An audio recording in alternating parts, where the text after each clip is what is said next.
January 17, 1944. Frost clung to the fields outside Caen, Normandy, turning the ground into a hard, unyielding sheet. The low morning sun struggled to cut through the thick smoke that hung over the battlefield, curling from smoldering farmhouses and shattered hedgerows. A single Sherman tank crouched behind a rise, its gunner peering through the scope, eyes straining to pick out shapes amid the chaos.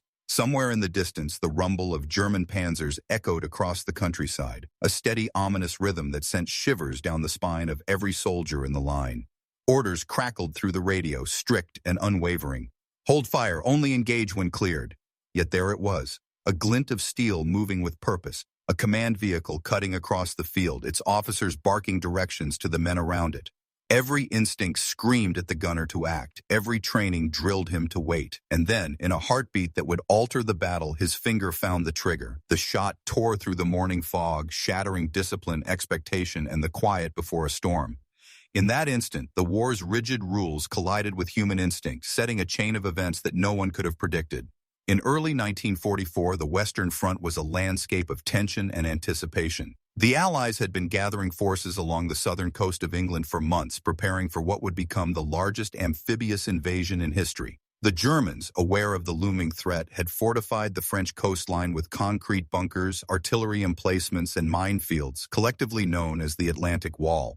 Tanks, artillery, and infantry units were repositioned in a web of strategic deployments intended to repel any landing with overwhelming force. Every soldier knew that the coming battles would be decisive, shaping not just the war in Europe, but the global balance of power. Amid these preparations, the Normandy countryside itself was transformed into a patchwork of defensive positions where every hedgerow, farmstead, and sunken lane could conceal both opportunity and danger. The tension was palpable. Allied commanders meticulously studied aerial photographs, planning every movement, while German officers adapted their strategies, deploying their panzers in positions where they could dominate the open fields and choke the advancing troops. Within this environment of uncertainty and danger, every decision carried weight. Each gunner's heartbeat synchronized with the rhythm of artillery shells and the distant rattle of machine guns.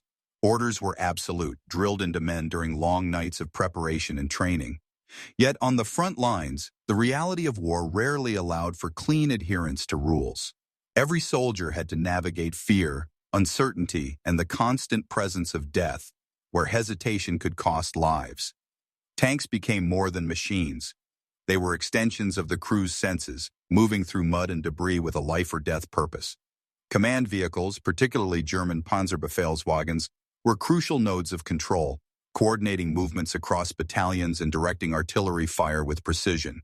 Destroying one could blind an entire formation, a risk that commanders understood and guarded against with strict orders.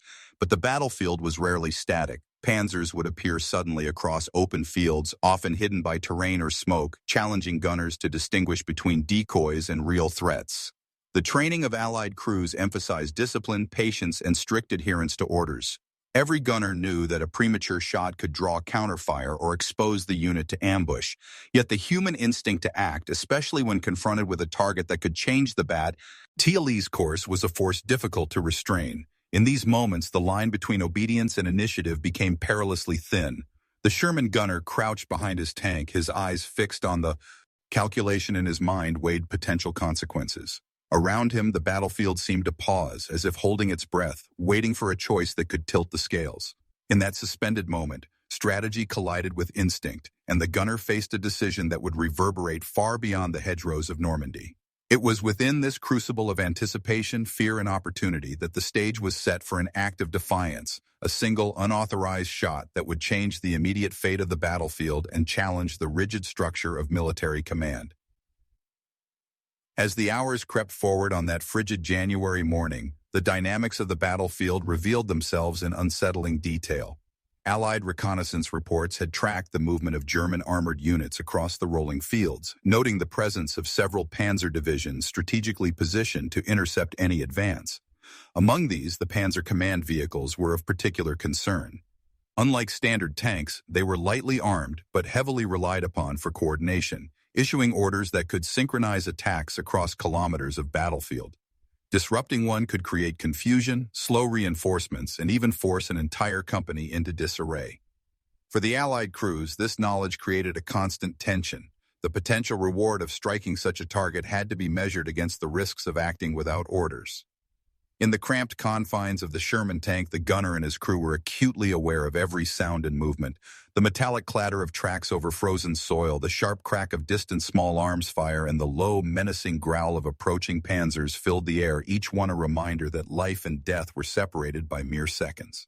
The radio remained a lifeline, a constant stream of directives from officers who were miles away, yet whose RDS dictated survival. In the minds of the crew, these orders were both shield and shackle, offering structure while simultaneously limiting immediate action. Allied doctrine stressed coordinated fire, patience, and strategic restraint. Yet, the human element of war rarely adhered to doctrine. Soldiers had to interpret, improvise, and sometimes disobey to seize fleeting opportunities. Visibility was limited by the morning mist and the drifting smoke from destroyed vehicles and burning fields. German reconnaissance vehicles moved with caution, scouting for ambushes while relaying information back to their divisions. Each armored vehicle in sight represented a complex node of threat. A gunner could engage a tank, only to reveal his position to hidden anti-tank teams, artillery observers, or snipers. The stakes of each split-second decision weighed heavily on the gunner. Across the battlefield, the Panzer command vehicle that would become the focal point of this story was moving with purpose. Its crew, oblivious to the attention of the lone Sherman, directed infantry units and coordinated flanking maneuvers. The sheer importance of this vehicle to the German chain of command made it a prize and a danger in equal measure. Allied tactical manuals warned against unauthorized shots. A single misfire could provoke counterattacks, draw artillery fire, or compromise a delicate strategic setup. Yet discipline often collided with necessity. In the split-second calculus of survival, gunners had to choose between obedience and action. The tension inside the Sherman was mirrored across Normandy. Each officer, each soldier, had to balance the abstract strategy dictated by headquarters with the immediate reality before their eyes. The gunner's attention narrowed to a single point, the distant metallic shape moving through hedgerows and overchurned mud. It was a target that could alter the course of an engagement if neutralized. Around him, frost-bitten hands gripped controls, eyes flicked between instruments in the external world, and every breath was measured against the roar. About to intersect with fate, marking a pivotal point that would ripple across the surrounding battlefield, changing the immediate flow of conflict and setting a precedent for the unpredictable nature of war itself. The human element on the battlefield is often overlooked, yet it is the most volatile and unpredictable factor in war. The gunner in the Sherman was no exception. Trained meticulously in target identification, fire control, and battlefield etiquette, he had spent months drilling the principles of patience and obedience into muscle memory. Yet in the cold, misty fields of Normandy, training collided with instinct. He could feel the tension in his crew, the unspoken question lingering in their eyes. Should they wait, or should they act? Every second brought the distant Panzer command vehicle closer, its shape unmistakable even through the morning haze. The gunner's heartbeat accelerated, not from fear, but from the acute awareness of opportunity. In moments like these, war compresses time. Decisions are made in fragments of a second, yet their consequences extend far beyond that instant.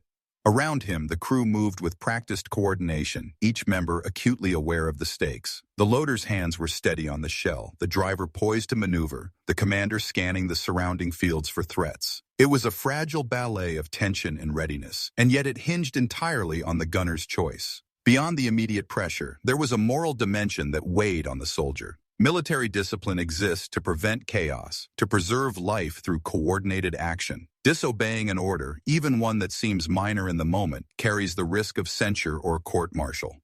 And yet, the calculus of war is rarely abstract. Lives are at stake, outcomes are fluid, and rigid obedience may not always yield the best results. The gunner understood with this tension instinctively. In the broader tactical sense, the Panzer command vehicle was not just another tank. It was a node of coordination capable of directing fire, redirecting units, and altering the flow of battle. Removing it could paralyze an entire company of enemy tanks and infantry, creating openings that could be exploited in the next minutes or hours. Strategically, the potential reward was immense, but the risk was equally significant. From a technological perspective, the Sherman's gun and optics were crucial tools in this decision. Its 75mm gun was effective against most German armor at that range, yet a misjudged shot could fail to penetrate or reveal their position. The optics required precise alignment, and even a slight movement of the tank could throw off accuracy. This marriage of human skill and mechanical reliability added another layer of complexity to the decision.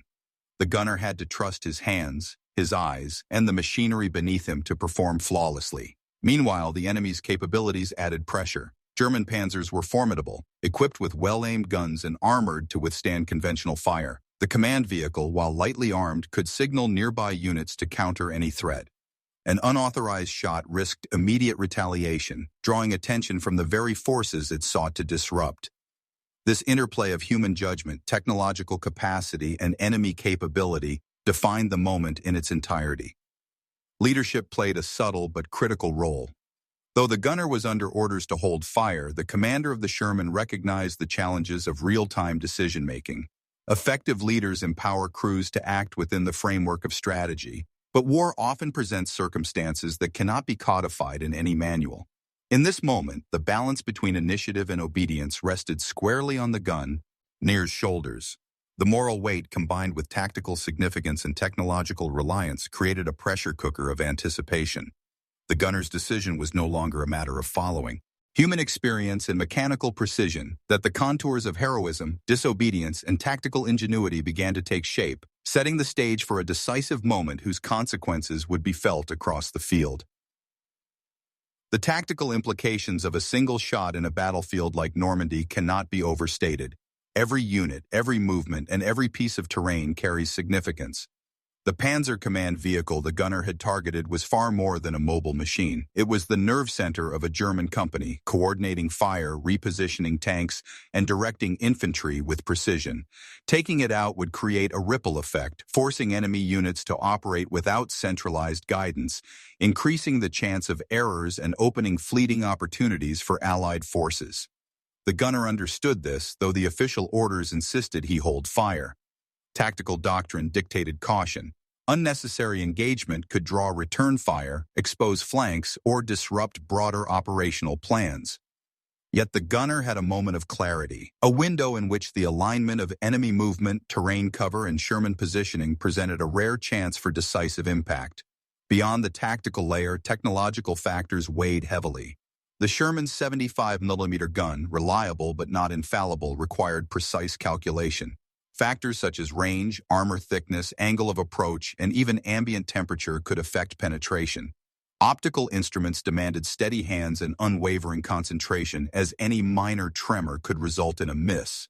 The crew depended on this precision, knowing that one misjudged shot could have catastrophic consequences.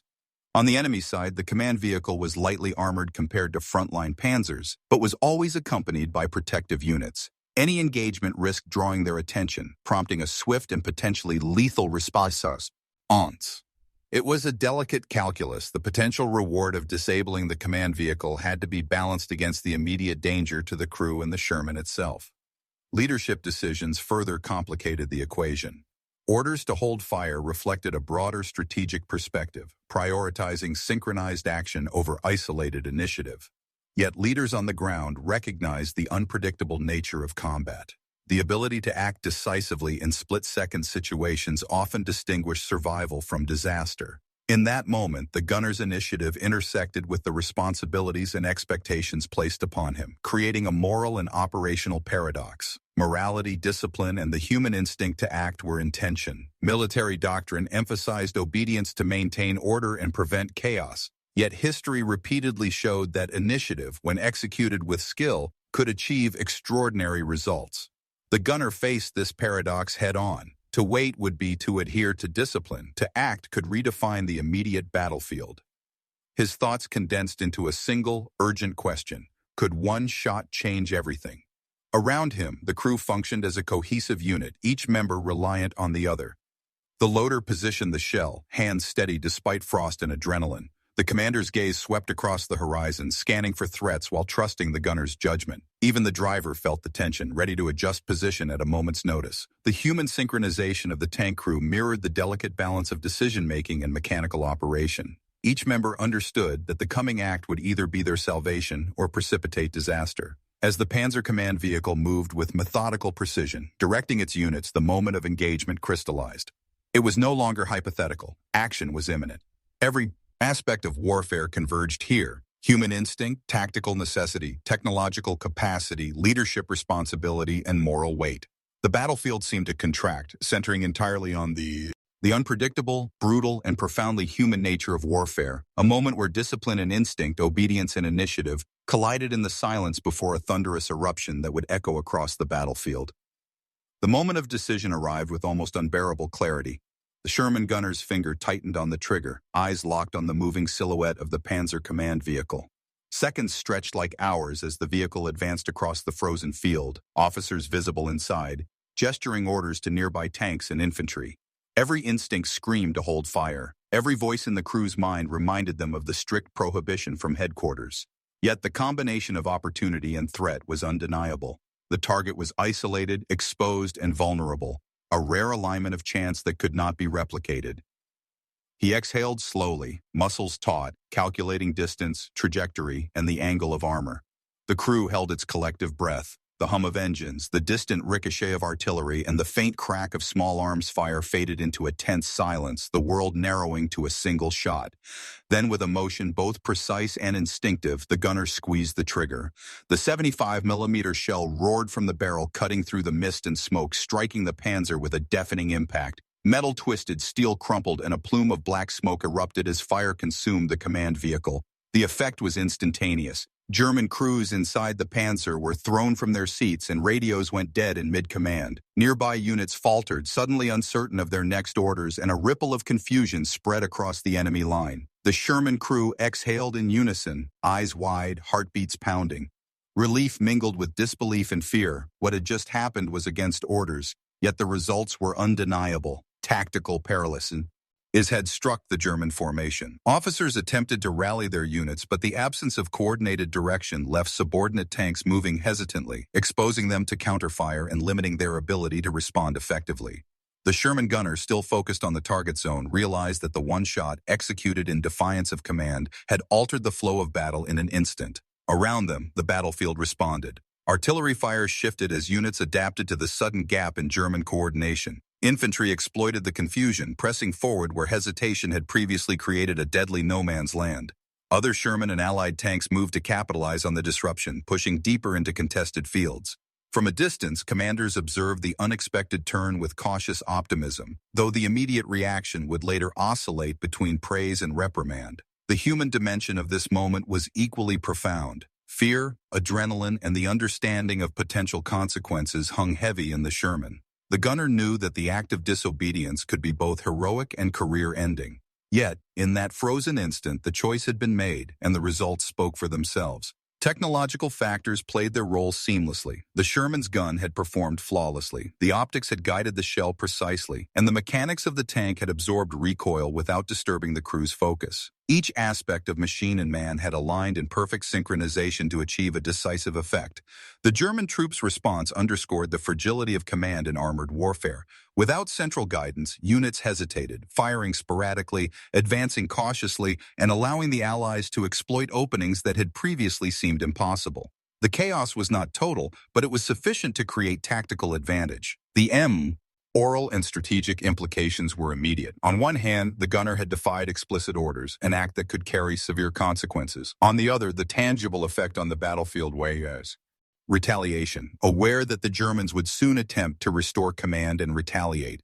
Yet in that brief explosive moment, the balance of power had shifted, demonstrating the unpredictable and profoundly human nature of combat, where courage, instinct, and opportunity converged to rewrite the rules on the battlefield. As the smoke billowed from the destroyed Panzer command vehicle, the battlefield itself seemed to shudder under the sudden disruption. German officers scrambled from the wreckage, disoriented and shaken, their radios silent, their lines of communication severed. Infantry units paused mid-advance, unsure of whether to press forward, retreat, or regroup. Nearby Panzers hesitated, their crews scanning for new orders that would never come. In the chaos, the Sherman tank that had fired the shot remained crouched behind the rise, the crew alert but awed by the immediate impact of their action. Messages crackled over the radio, fragmented and confused, as German units struggled to compensate for the loss of coordination. The tactical advantage was palpable. Allied forces quickly recognized the gap in enemy command. Infantry pressed forward through the sudden opening, exploiting the confusion to capture previously contested terrain. Artillery observers adjusted their fire to the disoriented formations, landing rounds with increased efficiency. The psychological effect on both sides was as significant as the physical damage. For the Germans, the destruction of a command vehicle not only disrupted control, but undermined confidence. Soldiers who had been trained to rely on coordinated leadership now faced the unpredictable decisions of subordinate officers, many of whom hesitated in fear of making mistakes. For the Allies, morale surged. A single act of initiative, executed under pressure, had tangible, measurable results, reinforcing the notion that decisive action could turn the tide even amidst overwhelming uncertainty. Behind the lines, commanders evaluated the situation with a mix of concern and admiration. The act itself was a breach of protocol, a clear example of disobedience, yet the consequences were undeniably beneficial. The gunner's decision would later be dissected in reports, analyzed for both its audacity and its effectiveness. It highlighted the delicate balance between obedience and initiative, demonstrating that while discipline is foundational to military operations, the human capacity for quick judgment under stress can alter outcomes in ways no plan can anticipate. Technological considerations further amplified the effect. The Sherman 75mm gun had penetrated the command vehicle's armor with precision, a testament to both the crew's training and the reliability of Allied equipment. The enemy had underestimated the vulnerability of such vehicles, assuming that their importance warranted distance and protection, yet a single well-aimed shot had shattered that assumption. As the engagement continued, German units attempted to reorganize, but the absence of centralized command hindered coordination. Movements became fragmented, decisions delayed, and reactions slowed, leaving them vulnerable to further Allied exploitation. Meanwhile, the Sherman crew remained vigilant. They anticipated counterattacks, repositioned to maintain cover, and maintained readiness for any incoming fire. Their action had created an opportunity, but survival still depended on discipline, awareness, and the capacity to respond to rapidly evolving threats. The broader tactical picture crystallized quickly. The battlefield shifted, with areas previously contested now under more secure Allied control. Enemy armor, though still formidable, could no longer operate with the same efficiency or confidence. The one unauthorized shot had introduced chaos into the German ranks, disrupting both immediate operations and longer-term planning. In essence, it had rewritten the operational landscape, demonstrating the profound influence a single and technological elements of war fused, illustrating that even amid structured hierarchies and meticulous planning, the unpredictable choices of individuals can redefine the flow of battle. The snow-dusted fields of Normandy had become a testament to instinct, courage, and the enduring reality that, in war, a single act can alter the course of history. In the hours following the destruction of the Panzer command vehicle, the battlefield began to settle into a tense, uneasy rhythm. Allied forces, having seized the advantage, pressed forward with cautious optimism. Infantry units moved to occupy key positions, while Shermans advanced to exploit the disruption in German coordination. The enemy, though still formidable, struggled to re-establish order. Reports later confirmed that the command vehicle had carried senior officers responsible for directing multiple armored and infantry units. Its loss created confusion that rippled across the German front line. Within the Sherman crew, a complex mixture of emotions prevailed. Relief and pride were tempered by awareness that their action had defied direct orders. Military discipline, the backbone of coordinated operations, had been momentarily set aside, replaced by instinct and rapid judgment. The gunner's decision would later spark debate. Should initiative that produces results be celebrated, or should disobedience remain condemned regardless of outcome? Observers noted that the effect was immediate and measurable. Units previously stalled by German defenses now advanced with reduced resistance. Allied artillery found enemy positions more exposed, while infantry capitalized on disorganized movements. The destruction of a single vehicle, executed in a fraction of a second, had created a tactical domino effect, amplifying its impact far beyond what the official chain of command could have planned. The German side faced logistical and psychological challenges. Without central coordination, subordinate officers hesitated, unsure of authority or priorities. Communication lines were disrupted, slowing requests for reinforcements and delaying strategic adjustments. The Panzer crews, trained to operate under strict hierarchical guidance, had to improvise or risk paralysis. Historians would later note that moments like this exemplify the vulnerability of armored formations dependent on command structures. The removal of a single critical node can compromise the operational integrity of an entire unit. Meanwhile, the Sherman crew remained alert, anticipating a response. German forces would eventually attempt to reorganize, dispatching reconnaissance vehicles and mobile units to restore communication and counterattack. The tension remained high, as the initial act of disobedience had not eliminated danger, only altered its dynamics. Commanders on both sides monitored the unfolding situation. Allied officers documented the tactical advantage gained, noting the unusual circumstances of an unauthorized engagement. Debriefings would later explore the balance between strict obedience and adaptive decision-making, emphasizing that rigid adherence to orders may not always yield optimal outcomes in the fluid, unpredictable environment of battle. The human dimension of the aftermath was particularly striking. The gunner and crew had experienced a mixture of exhilaration, fear, and moral uncertainty. Their actions had tangible consequences, yet they had also stepped outside the framework of discipline. It was a reminder that the chaos of war often forces individuals to reconcile instinct with instruction, and that courage sometimes exists in tension with authority. Reports from the battlefield captured this duality. The destruction of the command vehicle was recorded as a significant tactical success. 1-2 had directly contributed to the temporary disarray of German formations.